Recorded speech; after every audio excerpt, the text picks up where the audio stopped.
ఇస్తామన్నారు. ఈ వాపసి మరి అయితే ఫార్మాసిటీ పెట్టు, లేదంటే రైతులకు భూములు వాపసి. నీ ఫోర్త్ సిటీ డ్రామా ఏంది అని నేను అడుగుతా ఉన్నా ఈరోజు. ఇక ఉచిత కరెంటు గురించి మాట్లాడండి. రాజశేఖర రెడ్డి గారు ఉండగా ఉచిత కరెంటు ఇచ్చిండట, తెలియదా? ఈ రాష్ట్ర రైతులకు తెలియదా? ఉచిత కరెంటు కాస్త ఉత్త కరెంట్ అయింది. అది దొంగ రాత్రి 7 గంటలని చెప్పి 4-5 గంటల కరెంట్ ఇవ్వలే. కాలిపోయే మోటార్లు, పేలిపోయే ట్రాన్స్ఫార్మర్లు. అది ఉత్త కరెంటు. నిజమైన ఉచిత కరెంట్ ఇచ్చింది కేసీఆర్.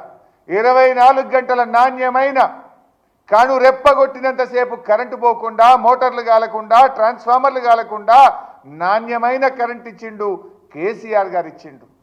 ఆనాడు వైఎస్ ఇచ్చింది ఉత్త కరెంట్ అని రాష్ట్రంలో ఏ రైతును అడిగినా చెప్తాడు.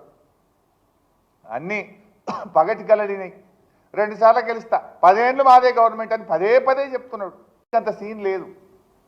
రాజస్థాన్లో కాంగ్రెస్ పార్టీని ప్రజలు గెలిపిస్తే 5 ఏళ్ల తర్వాత బంగారు పల్లెంలో పెట్టి ప్రతిపక్షానికి ఇచ్చేసిండ్రు, బీజేపీని గెలిపించిండ్రు. ఛత్తీస్గఢ్లో కాంగ్రెస్ పార్టీని గెలిపిస్తే 5 ఏళ్లకే ప్రజలకు ముక్కులకు వచ్చింది, ఆడ బీజేపీ గవర్నమెంట్ వచ్చింది. నాయన నువ్వు ఈ 5 ఏళ్ళు ఉంటేనే ఎక్కువ, ఇప్పటికే ప్రజలు బాధపడుతున్నారు. కాకపోతే నువ్వు బై డిఫాల్ట్ గెలిచినావు, నీ అదృష్టం బాగుంది, 5 ఏళ్ళు ఉంటావు. కానీ 5 ఏళ్ళు మంచిగా పనిచేయి. ఊకే తిట్ల దండకాలు బంద్ చేసి ప్రజల కోసం పనిచేయి. నీకున్న అవకాశాలని జాగ్రత్తగా వినియోగించు. ఏదైనా కొద్దిగానే ఏమైనా మంచి పేరు వస్తుంది. రెండోసారి గెలుస్తా అంటే కాంగ్రెస్కి అంత సీన్ లేదు. రాజస్థాన్లో ఒక్కసారికే పోయింది, ఛత్తీస్గఢ్లో ఒక్కసారికే పోయింది. యాడైనా కాంగ్రెస్ పార్టీ ఒక్కసారికే పోతుంది. ఇక ఎంత పచ్చి అబద్ధాలంటే, మేము టీచర్ల ట్రాన్స్ఫర్ చేసినామని ఇలా చెప్తున్నాడు గాంధీ భవన్లో. 18 ఏళ్ల కింద అయిందట టీచర్ ట్రాన్స్ఫర్లు. 18 ఏళ్ళలో టీచర్ ట్రాన్స్ఫరే కాలేదట. ఇక రేవంత్ రెడ్డి వచ్చి 18 ఏళ్ల తర్వాత ఇప్పుడే ట్రాన్స్ఫర్లు చేసినా అని మాట్లాడుతుండు. అబద్ధాలు ఆడడానికి సిగ్గుండాలి. 2018లో కేసీఆర్ గారి ప్రభుత్వం ఈ రాష్ట్రంలో ఉపాధ్యాయుల బదిలీలు చేసింది నిజం కాదా రేవంత్ రెడ్డి అని నేను అడుగుతా ఉన్నా. 2018లో general transfers for teachers KCR garu ప్రభుత్వం చేసింది. నీకెవడో ఆ స్క్రిప్ట్ రైటర్ చక్కగా లేడు. ఆ ముఖ్యమంత్రి పదవి ఇజ్జత్ నువ్వే తీసుకుంటున్నావు. ఇట్లా అబద్ధాలు ఆడితే టీచర్లు ఏమనుకుంటారు? టీవీలో చూసిన టీచర్లు ఏమనుకోవాలి? 18 ఏళ్ల కింద ట్రాన్స్ఫర్ అయింది, ఇప్పుడు నేనే చేసిన అంటే టీవీలలో చూసిన టీచర్లు నేను ఏమనుకుంటారు? నీ పరువు నువ్వు తీసుకున్నట్టు కాదా? నీ గౌరవం నువ్వు దక్కించుకున్నట్టు కాదా?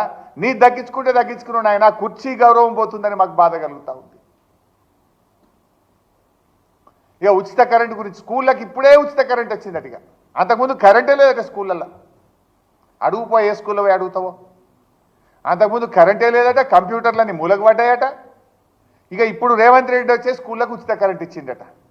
కేసీఆర్ గారు ఉన్న అంతకుముందున్న ప్రభుత్వాలు స్కూళ్లకు గ్రాంట్ ఇచ్చిండ్రు, స్కూల్ హెడ్ మాస్టర్లు కరెంటు బిల్లు కట్టిండ్రు. నువ్వు గ్రాంట్ బంద్ చేసినావు, డైరెక్ట్ కరెంట్ వాళ్ళకి కడుతున్నావు, అంతే తేడా. కేసీఆర్ స్కూళ్ళకి ఇచ్చిండు, స్కూల్ వాళ్ళు కరెంట్ బిల్లు కట్టిండ్రు. నువ్వు స్కూళ్ళకి ఇచ్చుడు బంద్ పెట్టినావు, కరెంట్ వాళ్ళకి కడుతున్నావు. గాదానికి ఏదో నేనేందో ఉచిత కరెంట్ ఇచ్చినా, ఇక గతంలో లేనే లేదు, ఇప్పుడే కొత్తగా స్కూళ్ళకి కరెంట్ ఇచ్చింది అన్నట్టు బిల్డప్ ఇవ్వబట్టివి నువ్వు. ఇవాళ ఇంకో విషయం మీరు చూశారు. నిన్న మొన్న కాంగ్రెస్ పార్టీ ఆడుతున్న నాటకం స్పష్టంగా తేలిపోయింది. ఇవాళ రేవంత్ రెడ్డే దాడి చేపించిండు అని ఆయనే చెప్పిండు. మనోడే వాళ్ళ ఇంటికి పోయిండు అని చెప్పిండు. నేనే పంపినా అని చెప్పిండు రేవంత్ రెడ్డి. ఇప్పుడు ఏమవుతుంది? శ్రీధర్ బాబు ఏమో ఇద్దరు బీఆర్ఎస్ ఎమ్మెల్యేలే కొట్లాడుకున్నారని శ్రీధర్ బాబు అంటాడు. బట్టి విక్రమార్క ఉప ముఖ్యమంత్రి గారేమో ఇద్దరు బీఆర్ఎస్ ఎమ్మెల్యేలే కొట్లాడుకొని రాష్ట్రం పరువు తీస్తుండ్రు అంటాడు. రేవంత్ రెడ్డి నిన్న ఢిల్లీలో చిచ్చాట్లేమన్నాడు? గాంధీ బీఆర్ఎస్ఏ అన్నాడు. ఇవాళ ఏమంటాడు? గాంధీ భవన్లో చూడుండ్రు. ఇక